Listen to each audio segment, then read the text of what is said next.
Voilà. Nous nous tenons ce matin précisément encore sur notre chantier de construction. Précisément dans la zone de Bingerville, ici au quartier Savane. Donc la dernière fois, je vous ai expliqué un peu concernant la réalisation d'une maison d'habitation avec le BTC. Avec le BTC. Voici ça le BTC. C'est la brique en terre cuite. Voilà. Ici on peut dire le BTS, brique en terre cuite stabilisée. Donc c'est de ça qu'il s'agit.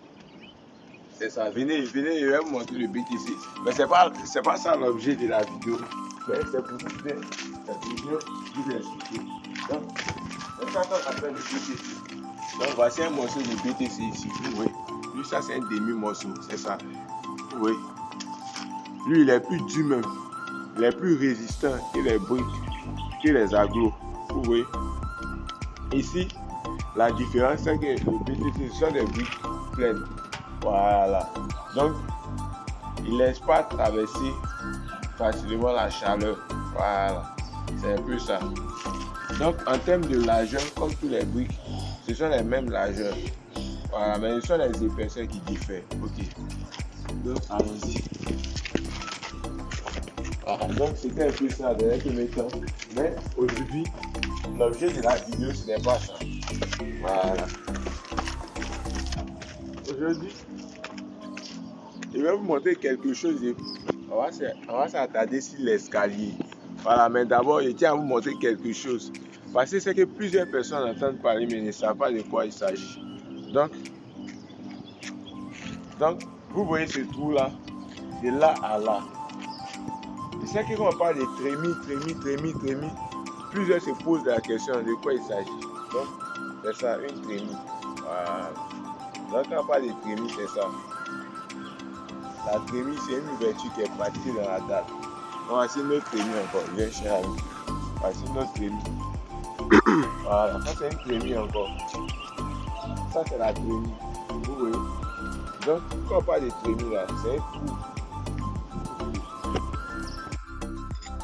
Voilà, donc comme je disais, aujourd'hui on va s'attarder sur quelque chose de pratique, l'escalier, la réalisation en soi-même. Voilà, donc je vais vous montrer les différentes terminologies. Mais il est important, en tant que technicien, en tant qu'apprenant, en tant qu'étudiant, en tant que même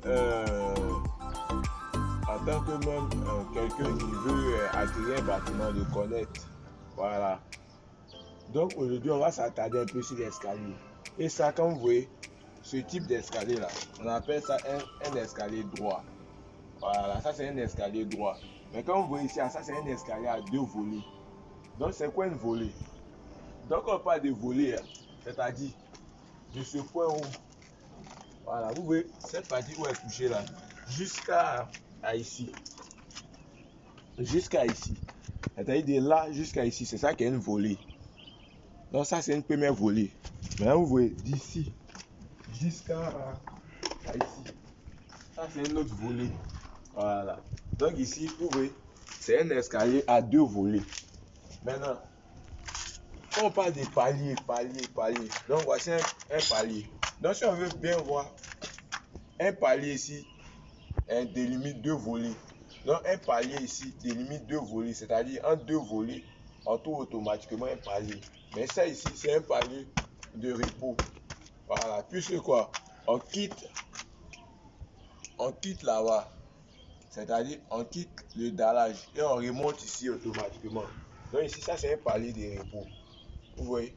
Voilà, maintenant, voici les différentes terminologies dites.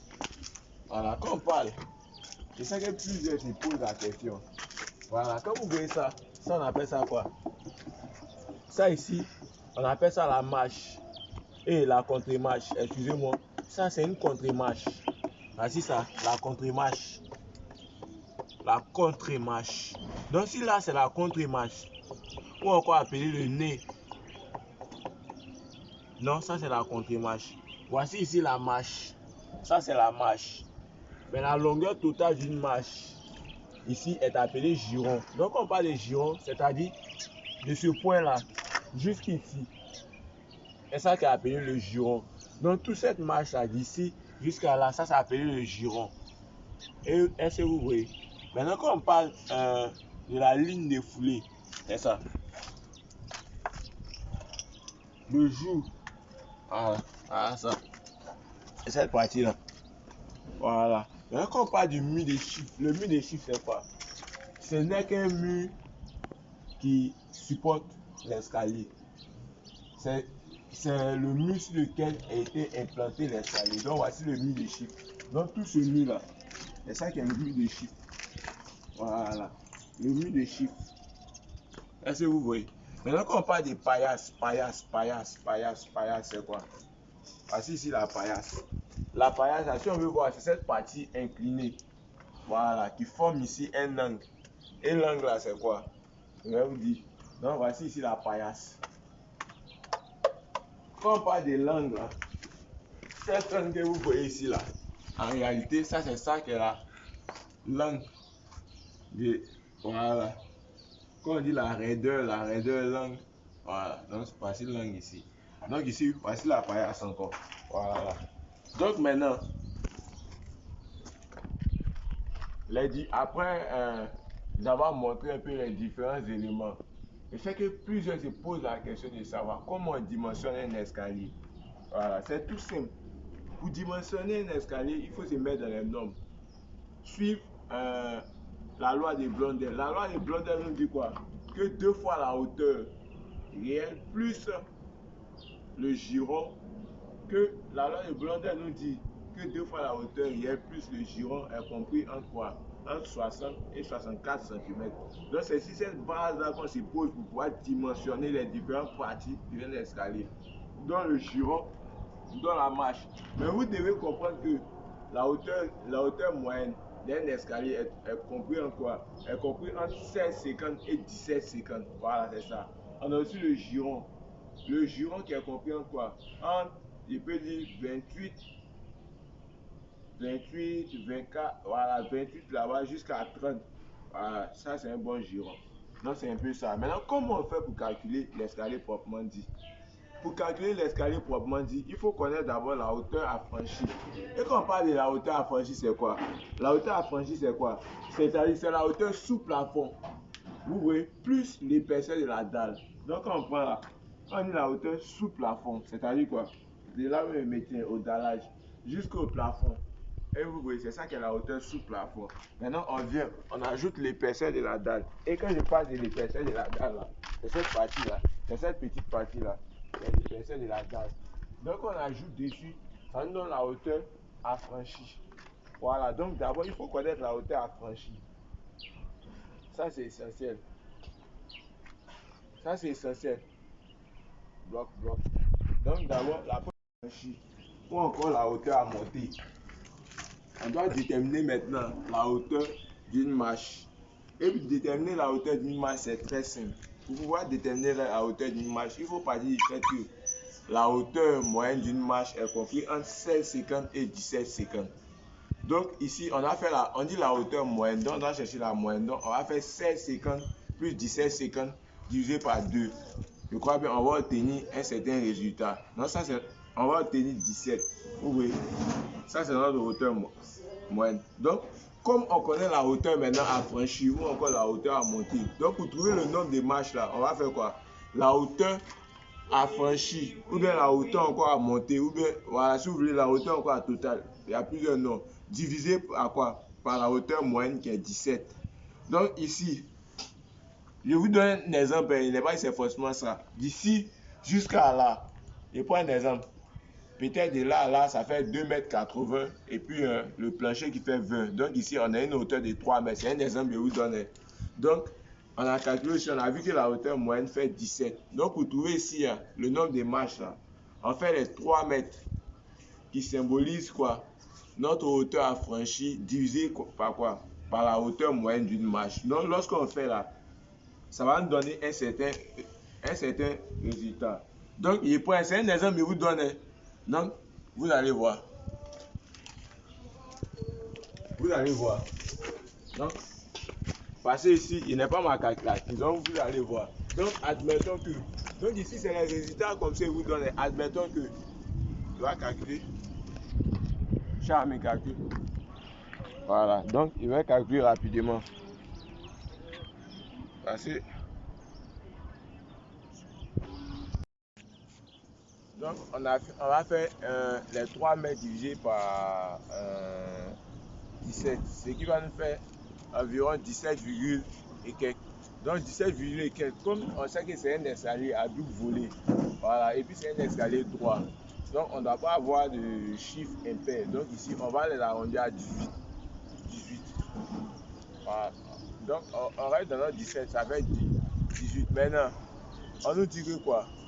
Pour trouver, ça c'est la hauteur d'une marche. Donc pour trouver ici le nombre de contre-marches, on va faire N-1. N-1. Voilà. Puisque on sait que lorsque on prend une maison, lorsqu'on prend un escalier, s'il y a 8 contre-marches, il y aura 7 marches. Donc on va faire N-1.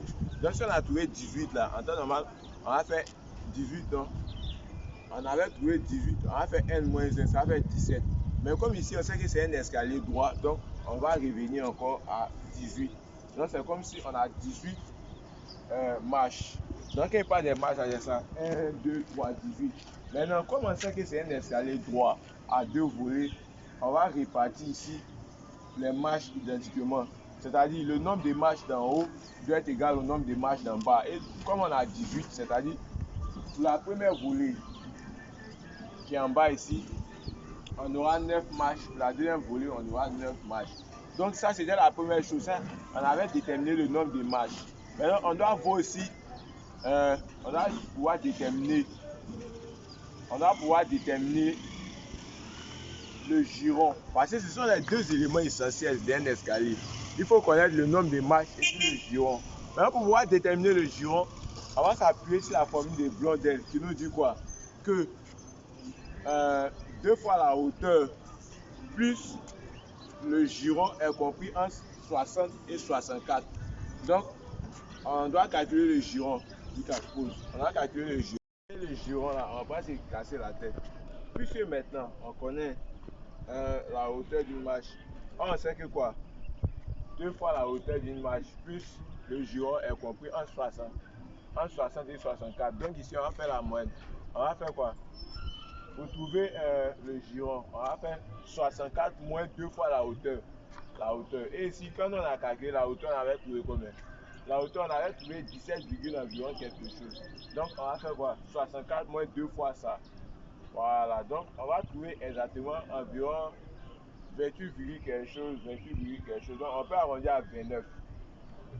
Voilà, donc c'est ça notre giron. Donc, chers amis, voici ainsi présenté un peu les différentes parties d'escalier et puis un peu le dimensionnement, le calcul.